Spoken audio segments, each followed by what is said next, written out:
There we go. I want to thank you, Tanya Gaddy, for being here today and presenting this topic. Now I will turn it over to you. All right, thank you very much, Wendy, and I appreciate everything. Again, like she said, my name is Tanya Gaddy.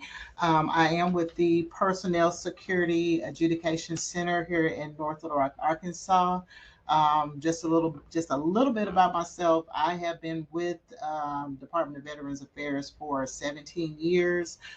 Been a team lead now for about 4 years now. So this is part of what I do on a daily basis. I've always been with the Personnel Security Adjudication Center.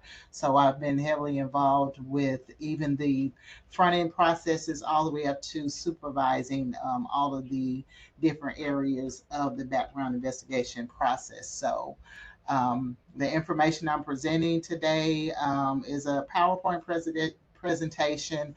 Basically, it is how our processes work from front to end, the different databases that we use. And basically, this is kind of a guide for our contracting officer representatives. So, a lot of times, our business owners may not be as heavily involved, but this will kind of give you an idea of what your contracting officer representative has to do in order to get these background investigations processed or initiated. So this is my little agenda. Our first slide, who we are. The Personnel Security Adjudication Center. We are a franchise fund, and basically, I'm sorry, Tanya, if you're sharing, it's still just showing okay. the screen on PowerPoint. Oh, It's not really? showing the slides. Okay. Are you using two screens? No, I'm using one screen.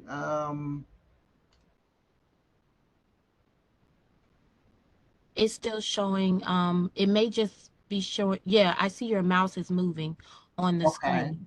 Oh, wow. So this is what Um, we're seeing. okay. Is it If you se- still if you select the X where it says personal information removal enabled, it should allow you to be able to do the slideshow. um let's see. Okay, no, it's still not giving me that Okay, option. I see it switched over when you clicked on agenda. Okay. How about we present? Is this okay for everyone? It is. Are you able to? I see the X went away. Are you able to click on slideshow? I thought that's let me try it that way. Is that okay? No, it still didn't change. Okay. I'm not Um, sure at what's the top of the screen on the mhm. tabs, it says File and Home. Click on Slideshow. Okay. And keep going where it says File, Home, Insert, Draw. Scroll all the way over to the right for Slideshow. Okay. Let me try that. And then click on From Current Slide. Okay. Did it change any there? No, try to click From Current Slide one more time. Okay. Okay, it did it. It Um, did? Okay. Okay. n- And yeah, we my can see the screen. You may just have to click each slide okay. to move That's through what the I'm saying. Did it slides. just change or there may be a delay? Yeah, it's still showing the whole PowerPoint instead of just the slides. But what I'll Okay. try to do is sync my stage with everyone Okay. so that Okay. I can make it a little bigger. Yeah, okay. There may be like a disconnect between my end and that end there. So I'm not sure. Right now I'm showing the agenda page. Let's see. And we can see that. Okay. And everyone, again, the slides will be provided to you. If you have any questions, please And place it in the Q&A. if I need to email this to you, I'll do that as well. Okay, Um, thank you. um, So basically, who we are, Personal Adjudication Center, we are a franchise fund, and basically, that says that we do not receive any appropriated funds. So the services that we provide to our customers. Basically, our success depends on our ability to meet certain customer level agreements, our ability to expand our customer base across different agencies and different contracting companies, and our ability to recover costs from our customer revenue. And so we are committed to providing our customers with accurate and timely processing and adjudicating background investigations while we comply with our laws and policies.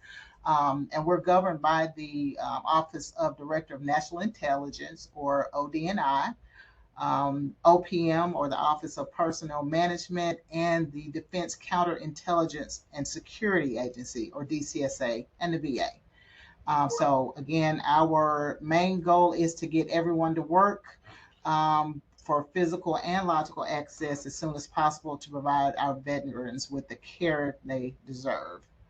Um, let's see, my next screen. Are you able to see the screen still? No, you'll probably have to go back to the PowerPoint and just click on Okay. the next slide. Okay.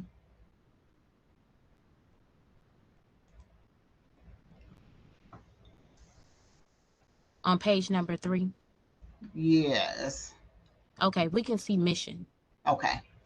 All right, so we'll just do it that way. Now, our mission right now is to process National Background Investigation Services, or NBIS, through the form of electronic application submissions to DCSA for all tier levels. So currently we have 5 tier levels of background investigations, and that depends on the actual position that that person is holding and the amount of access they'll need to any type of information. We also do the adjudication of completed background investigations, which includes special agreement checks, or what people rather will call fingerprints, for all VA employees and contractors. Um, Now, on the back end, we do also process and adjudicate low, moderate, and high risk public trust investigations as requested by the human resource officers. We also do all VA police officer background investigations, all national security positions for all federal VA employees, and all levels for VA contractor background investigations, which include special contractors for national security. We do have a few of those, and as they're requested by the contracting officer or the core contracting officer representatives. So that would be our mission.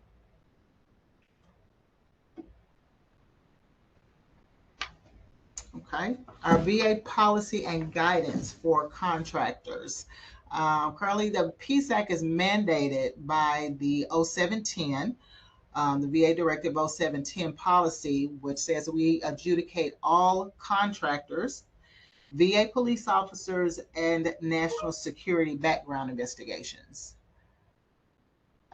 We offer adjudication services to all VA supervisor human resource officers for adjudication of all tier levels 1, 2, and 4 background investigations and SACs, or fingerprints. And then we also adjudicate an average. Our office alone, we average about 1,250 background investigations per year per adjudicator. So that alone says a lot. And we do have around 20 or so adjudicators on our team right now. So that is quite a hefty amount of investigations that we process yearly. Also, there are 2 additional VA offices that are also authorized to adjudicate contractors, SACs, and to initiate contractors through EAP, and that would be WMC, or Workforce Management and Consulting, for VHA contractors, and also VBA, for Veterans Benefit Administration, for VBA contractors. Um, and just to know, the PSAC is the only VA office authorized to adjudicate closed and completed contractor background investigations. So that's kind of like a specialty for us, to be able to, and we try to consider ourselves as best in business when we do that. So.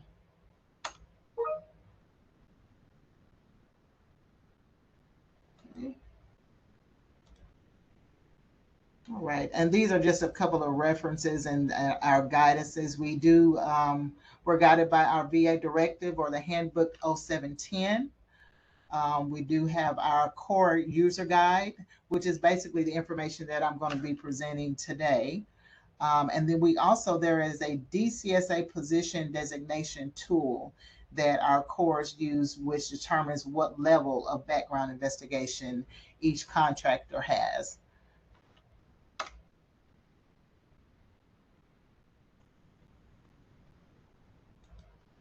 Okay, this slide basically gives our responsibility that the cores have.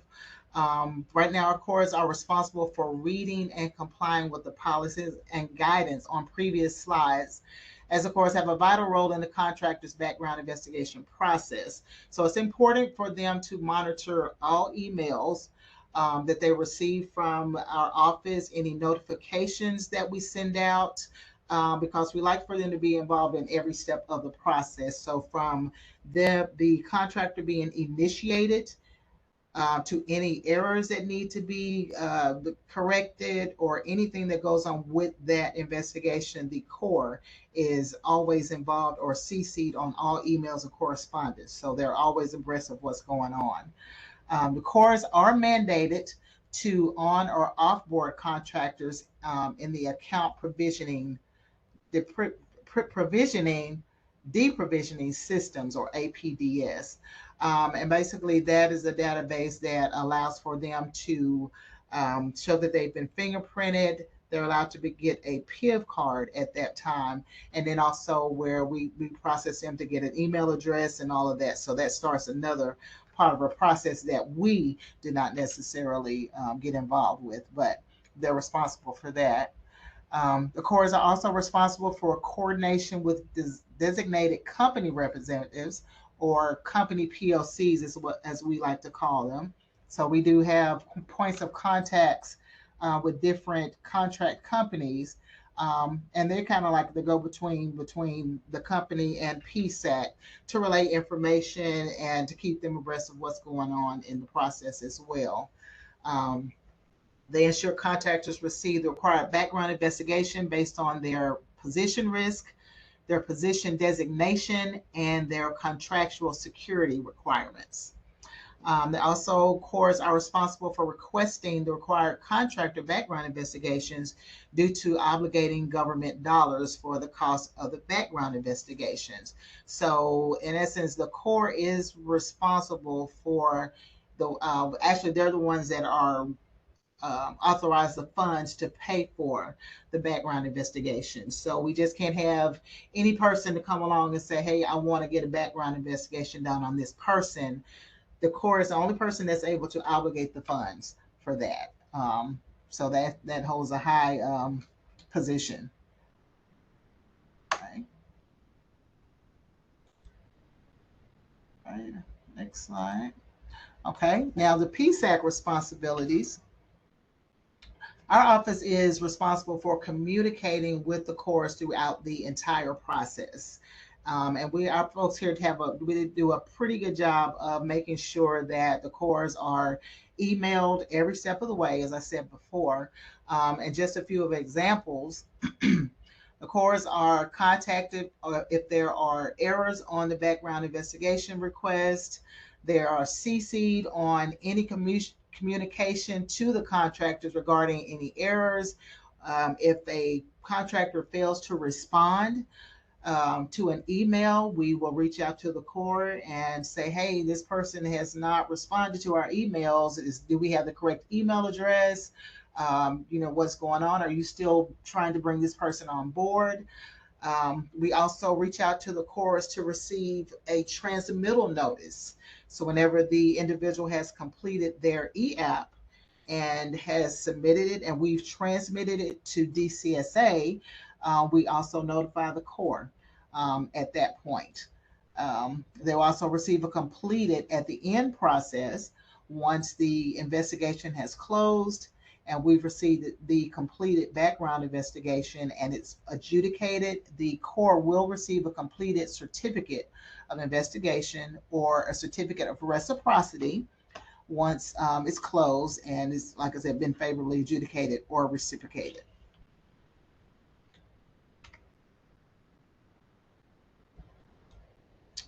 All right. Our next slide. This is just a screenshot of our PSAC resource site.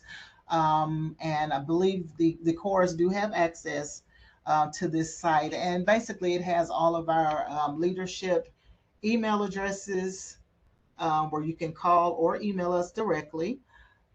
We have our help desk information. We do have a help desk that's open from 6 a.m. to 4:30 p.m. Central Standard Time. We're able to fax information. We have our fax number. And across here, we do have several different links that you can click on if you're needing any type of forms that need to be filled out. Our cores are able to go in and request those forms. They can upload documents. They can download blank forms and get those filled out. We have general information, and we have helpful information for both employees and contractors. And we kind of update this from time to time for as new changes or new information comes about. We have a person that updates our SharePoint site with the information and updates. So that's just a screenshot of how our resource site looks. Okay.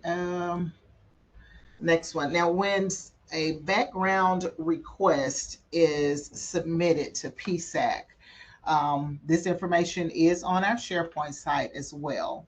And it's based on what tier level the individual has. And say, for instance, a tier one is one of our low level background investigation or positions. Um, it tells you exactly what information is needed. They will need the fingerprints. And it will be like step two. These are the other required forms. So they will need an optional form 306. They'll also need a certification form, which basically will says, well, yes, I haven't had a break in federal service, or I've never, held a federal position before. That's just a form that certifies certain information.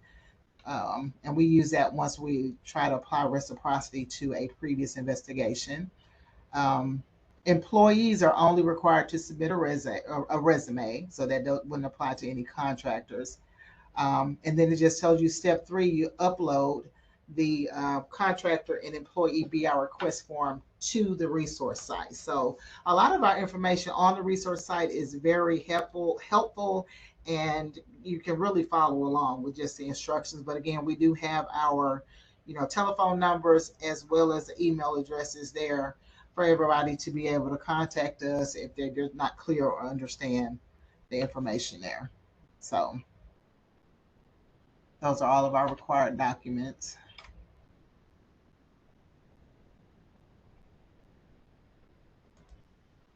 Okay. This slide is basically our flow of how things, and just to kind of, give you how the process flows. The PSAC will receive a BR request form in SharePoint. It's uploaded by the core. At that time, a SAC or a fingerprint check is required.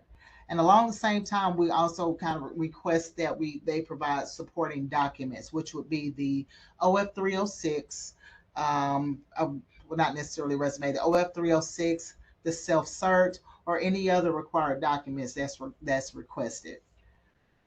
At this point, once this information is gathered, we can apply reciprocity to a background investigation. And basically, reciprocity is applied if the individual has had a previous background investigation that meets or exceeds the one that's being requested. So, for instance, if we do have a contractor that comes in and that requests a low level, a tier one investigation, and we look in the system and they've previously, say maybe 3 years ago, had a background investigation where there was a tier four investigation that was favorable, we can actually reciprocate that too, and that way we won't have to go through the full process of doing a full background investigation. If not, we will initiate the individual in EAP. And with EAP, we submit the person's information, name, birth date, social security number, and information. It initiates, it actually sends them an email, and it provides a link for them to go into EAP or IMBIS and to complete the background information, so it can be submitted.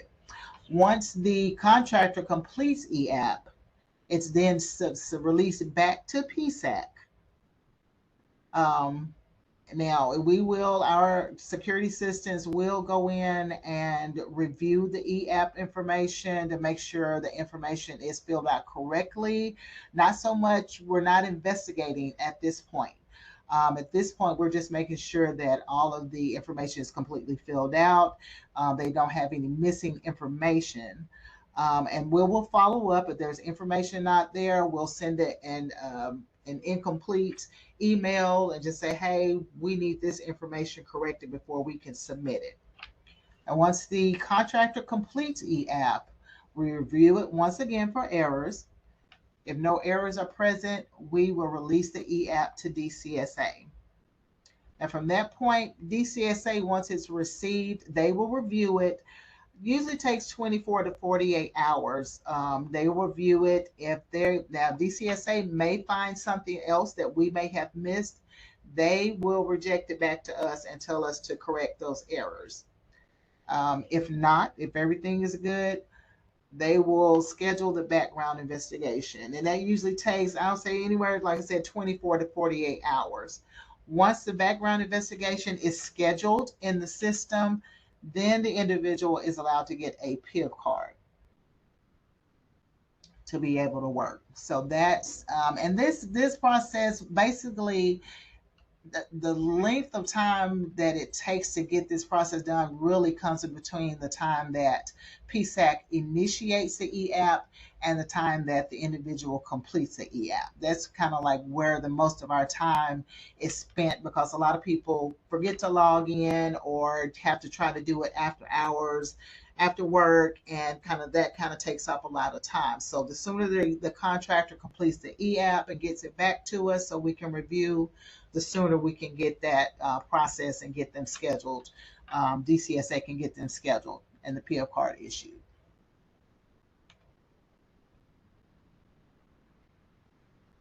Okay. Okay, and here are some common issues that we have with onboarding. Um, Contractor onboarding refers to the process of bringing selected contractors into the VA system and issuing them PIV cards. The general rule is a contractor can be issued a PIV card and begin working for the VA once their background investigation is scheduled by DCSA. And I just went over that information. Um, and this is a timeline. Once the Corps submits a SAC request or fingerprint request to PSAC, they generally receive a reply within 24 to 48 hours. If our SOI, and that's a certain number, that's a unique number that's assigned to the Personnel Security Adjudication Center. So once the fingerprints are closed and completed, we actually get the results of those, as long as our SOI is used for fingerprints. If the SAC request is not submitted to PSAC, the adjudication results will not be sent. Um, the Corps submits a contract background investigation request to the PSAC, which is downloaded, and the SAC fingerprint is verified. So every fingerprint or SAC that we get, we do verify that information. Some of those do come back with a rap sheet, which has to be reviewed and verified. Some of the processes stop at that point, depending on what the issues are. With some of those SACs. So just to give you a heads up on that.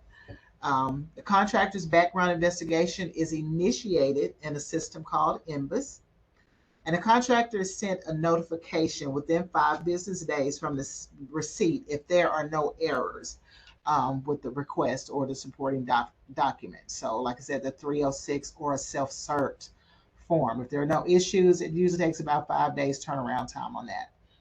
Um, before we release it back to complete the EAP and release it back to PSAT. Now, after the EAP is released to PSAT, the contractor's EAP is reviewed and released to DCSA within 5 business days.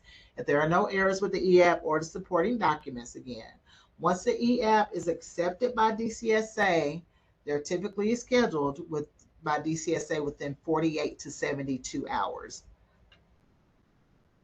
So most of the times it is about 3 days, about 3 days before those get scheduled. And at this point, like I said, where they're authorized, it can be issued a PIV card once it is scheduled, and only if it's scheduled with DCSA.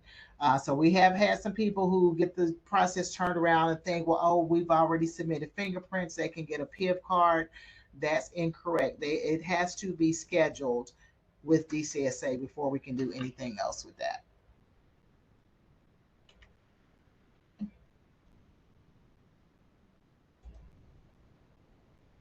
Okay, and here are some fundamental misunderstandings with EAP and most common reasons why the PIV cards are delayed. Um, there are fundamental misunderstandings across the VA that completing a few lines on the EAP questionnaire authorizes receipt of a PIV card, as I just stated previously. Below are most common reasons why the cards are delayed. Number one, Accord did not onboard contractors in the VA's account provisioning or deprovisioning systems, or APDS, as required. They may not have a current SAC or fingerprint check within 120 days. And just to right there, when the person gets fingerprints, those fingerprints with us are only good for 120 days. So, say for instance, this individual gets printed today, you have basically 120 days for us to get a request or something in. After 120 days, that individual will have to go get fingerprinted again if we have not, gotten a background request form and been able to start the process. So that can be kept in mind when submitting those fingerprint checks. Also, a SAC submitted using another station's SOI. Again, that's that unique number that's assigned to PSAC that, whenever the SACs are submitted, they will be returned back to us. If you use another station's SOI, it's going to go to that station. And so we won't be able to process it through PSAC. There are times when we have no or incorrect contractor background investigation requests. Sometimes the forms are filled out incorrectly. So a lot of our cores have to make sure that we have the correct names, the correct social security numbers, the dates of birth, and things, the city of birth, and things like that. That has to be correct on the request forms as well. And then there's also errors with the contractor's personal contact information. Sometimes the contractors do not respond in a timely manner. And then the accuracy of completing the EAPs in time. Like I said, sometimes, it takes a while for the contractor to complete the EAP because they're having to do it, away from work, or they don't have a personal computer or a way to complete the EAP in a timely manner. So those are some of the things that can hang up the process and delay getting a PIV card.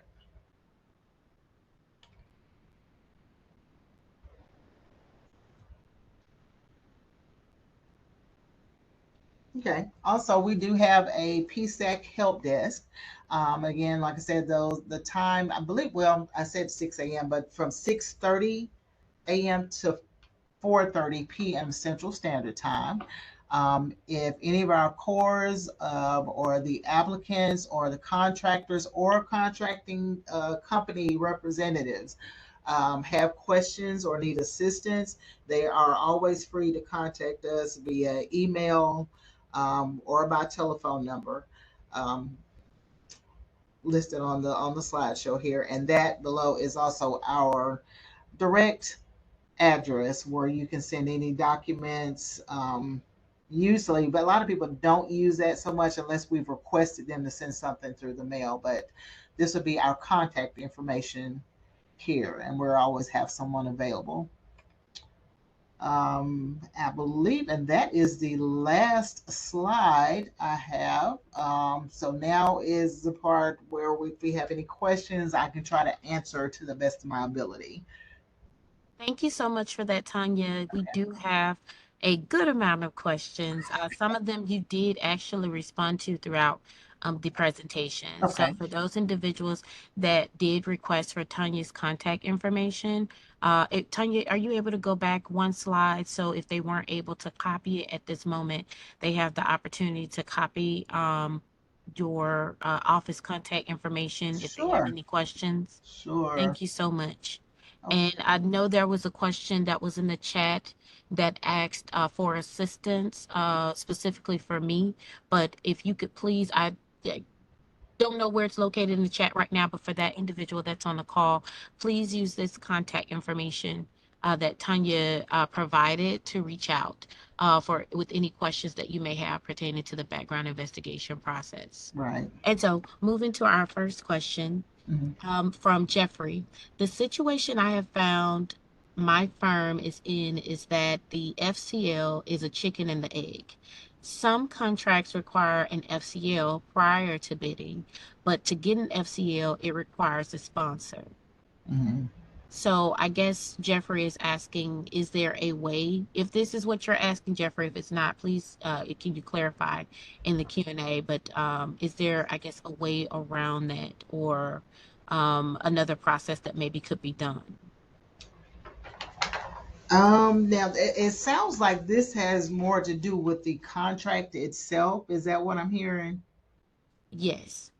Okay. So I guess even before Hmm. the contract is awarded, from what I'm interpreting from the question or the Hmm. response, before the contract is even awarded, they're looking for the individual to already have a sponsor.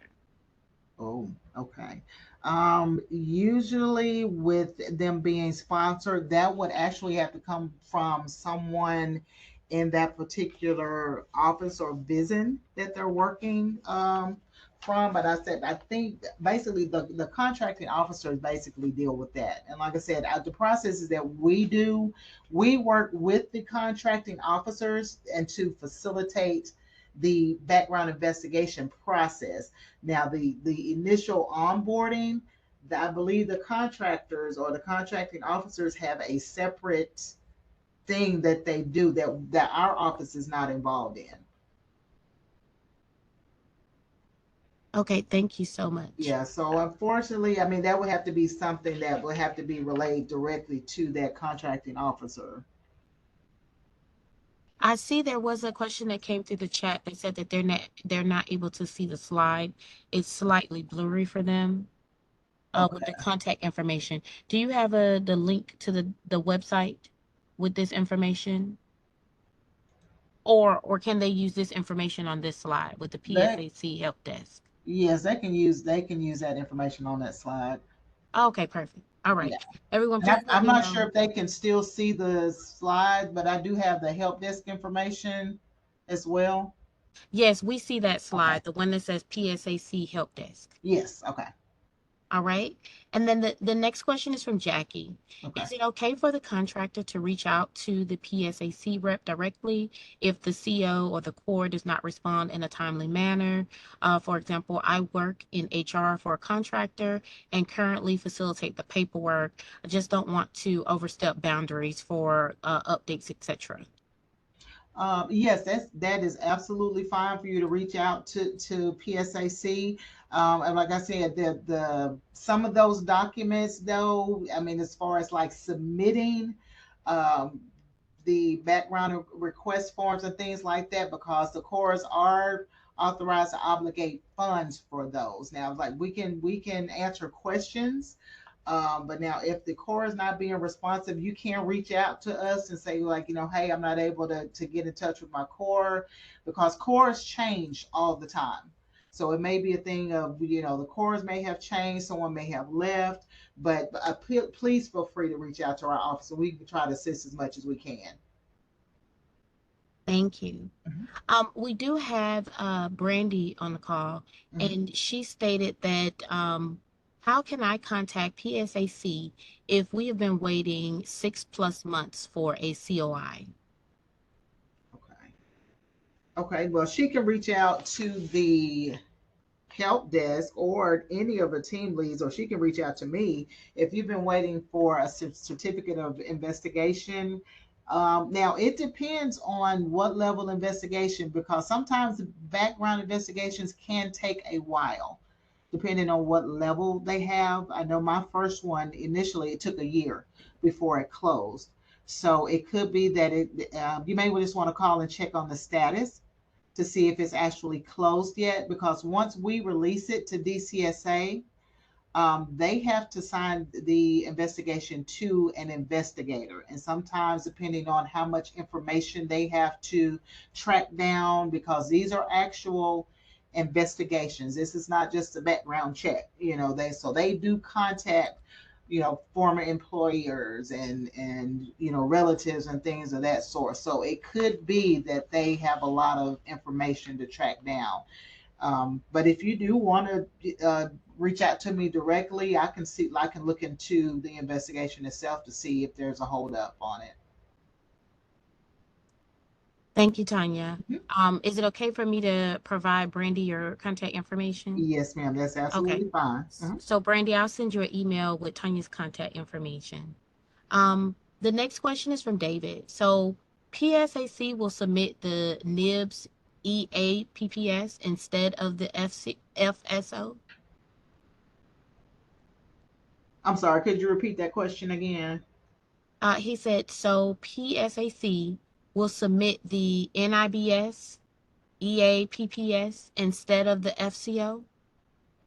Yes. Now we initiate the e-app, and the email goes directly to the contractor. And once they complete their e-app, they release it back to PSAC for us to review, and then we release it to DCSA,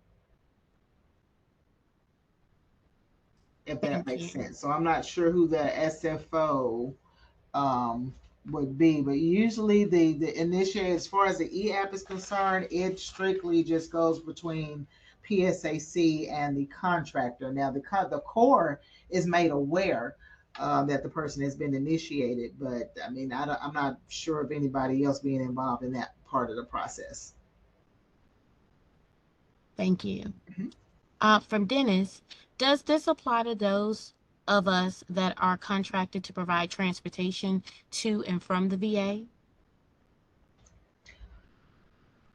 Yes, it would apply as well. Now, there is as far as the background investigation process, now there are times when a background investigation is not required, although may have to have fingerprints done. If anyone's going to be working on a contract less than 180 days, they do not have to have a background investigation. We can just go with just a fingerprint, and they'll be given something like a flash badge, or just a badge that does not give them access to any information. So that would be the only um, time. Now, there is a database called the position designation tool that our cores use, that determines what level of investigation the individual needs. And that information is based on the position, what information they'll have access to. Are they going to have access to sensitive information? Are they going to have access to people's health information? So depending on what information they put in that position designation tool will determine what level of investigation. So I hope that helps. Thank you. Mhm.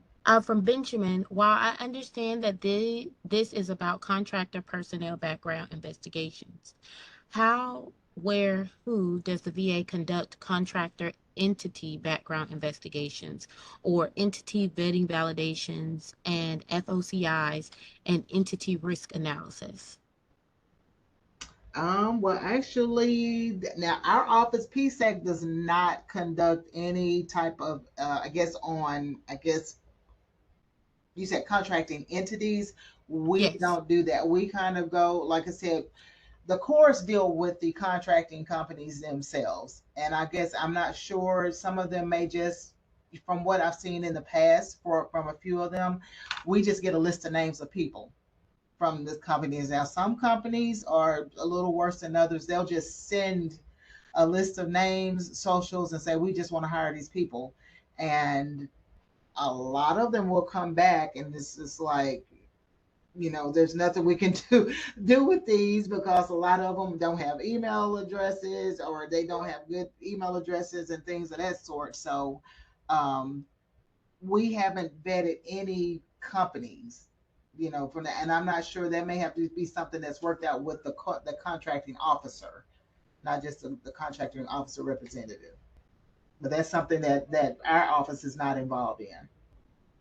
Thank you, Tanya. And Benjamin, I'll reach out to a member of my acquisition support team concerning that question Mm-hmm. because some of that is conducted during before the award process, right? Mm-hmm. Entity risk analysis. Of course, they're going to, if, of course, you can't identify all risks, but look at when they're looking at businesses to award to, look and see what risks, uh, you know, VA may have when doing business with that business. But I'll check and see if there's some additional information that we can be able to provide to you. I know that we got about 15 minutes, so I'm going to try to go through a few more of these questions a little bit quickly. There's a question that said, when does a vendor use this process compared to using OR tracks? I'm not familiar with OR tracks.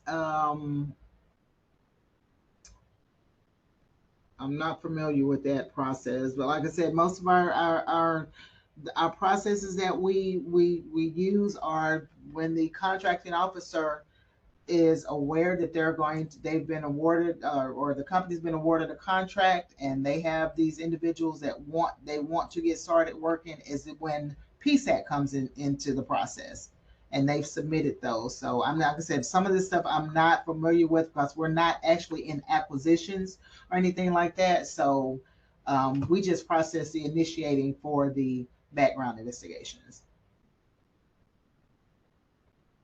Thank you.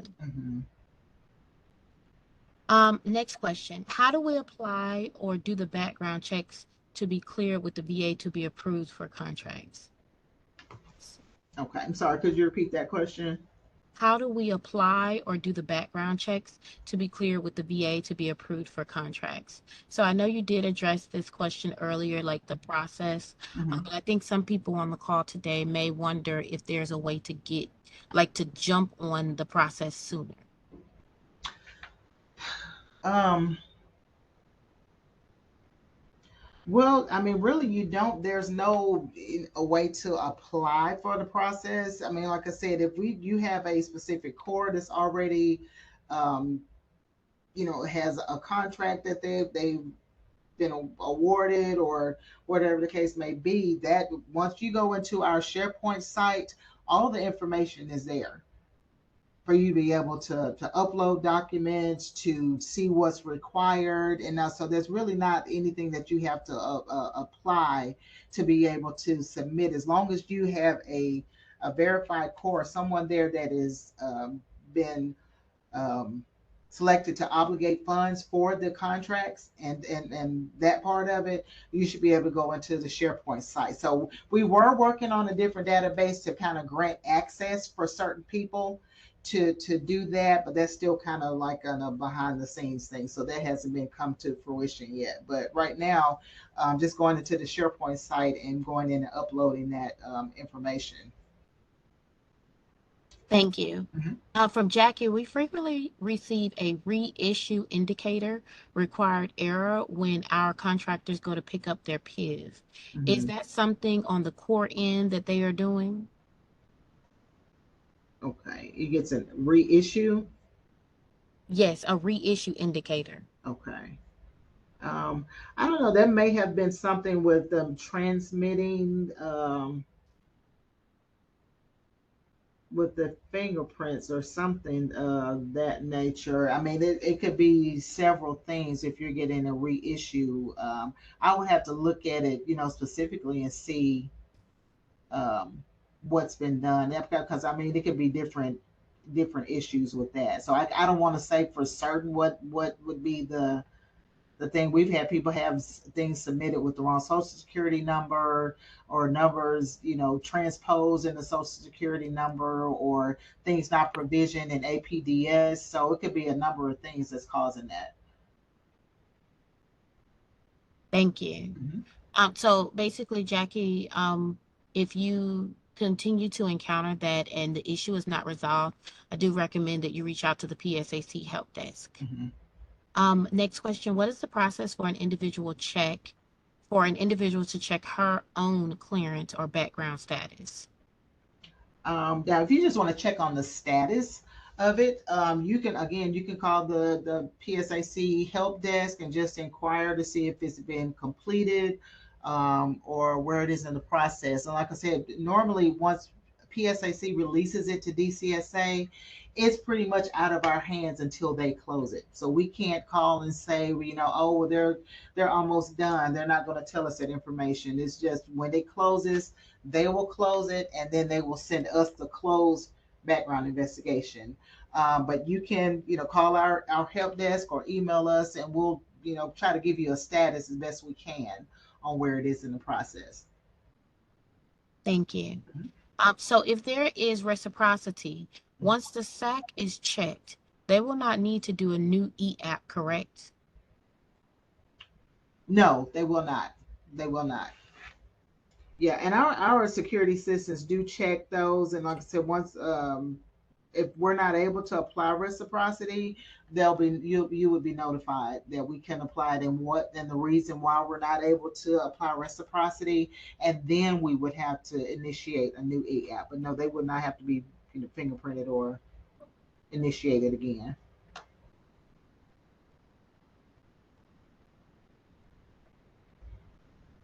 I'm Did looking that? for more questions that's Okay. not duplicates.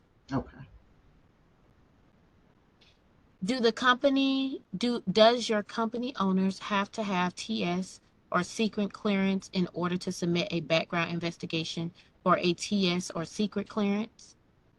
No, they do not. And most times, I mean, we have very few contractors that have security clearances. And I will say a lot of people get security clearances confused with just having a suitability um, investigation. When we refer to having top secret or secret, those are national security positions, and which basically means these people have access to several um, information that can be detrimental if it's released to the public, or if they have information that could cause grave um, something detrimental to the government. I'll say that. But for most people with our contractors, they're basically doing this as a fitness, just to see if they're fit for federal government. So, but you do not have to have a top secret or a secret clearance to be able to submit for those. Thank you. Mhm. There was a question, and I'll answer it. What is the scope of background investigations for contractors within the VA Pathfinder program? We did discuss that earlier, not the Pathfinder program, but when the background investigation would kick in.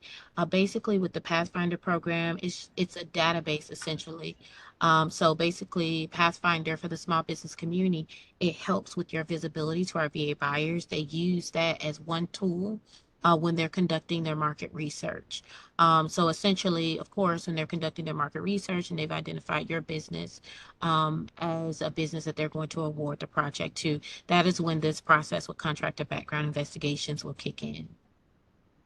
Our next question, will an inactive security clearance be considered with the PSAC background investigation?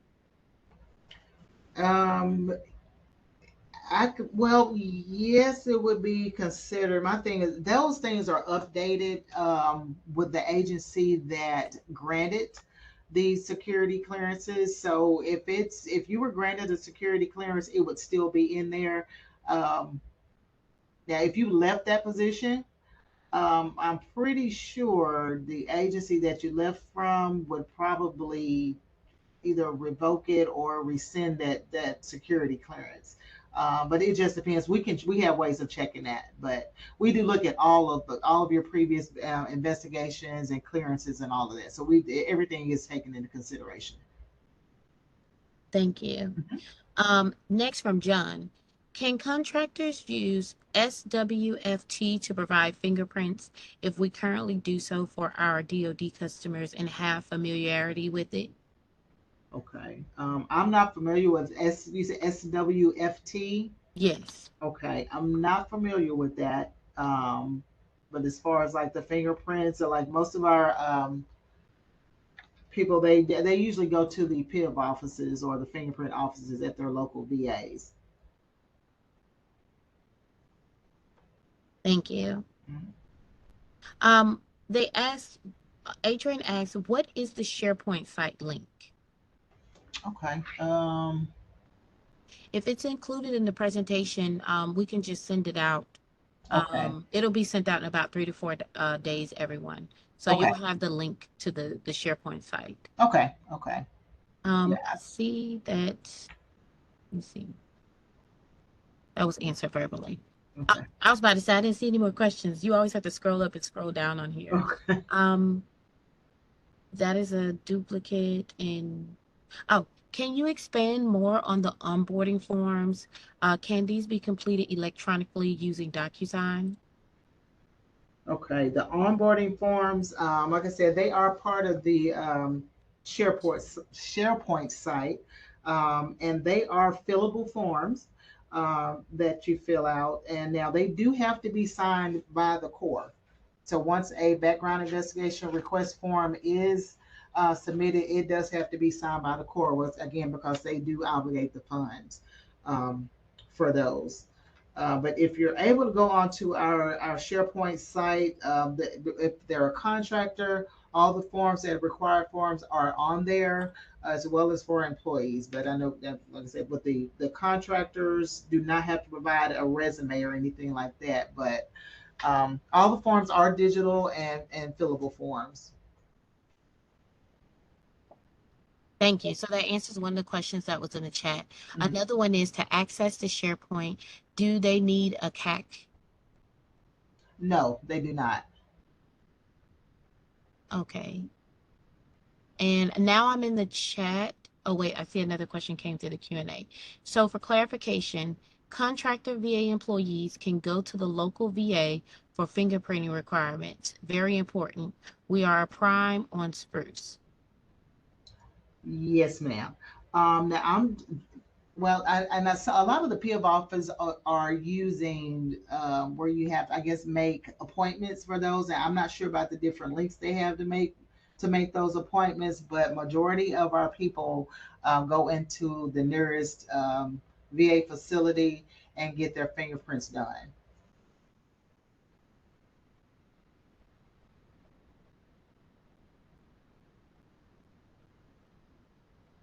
Okay, thank you. Mhm. If Jason, if you're still on the call, they asked how can a small minority and women-owned business become a VA vendor? You can actually reach out to us or you can visit our YouTube channel.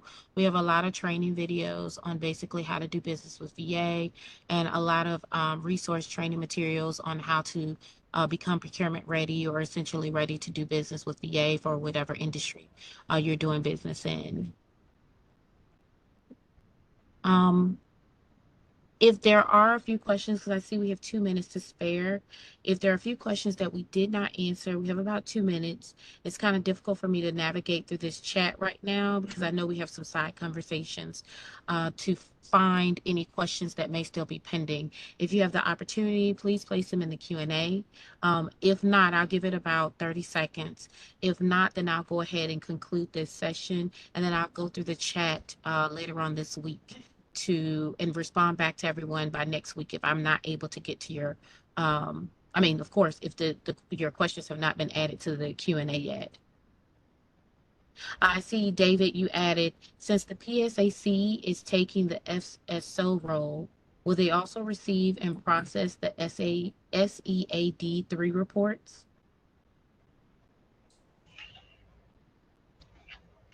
Okay, he said if we are we processing the SEAD reports. Yes, Since your office is taking the FSO role, will you also receive and process the SEAD3 reports? Not that I'm aware of. I would have to check those. I don't want to tell you a wrong answer on that. I will definitely write that down and check into it. Um, yeah, because we do have an individual here who deals with the seed reports and things of that nature. But I will check with that individual to see if you want to follow up with me. I can get an answer for that to that Thank for you. you. Hmm.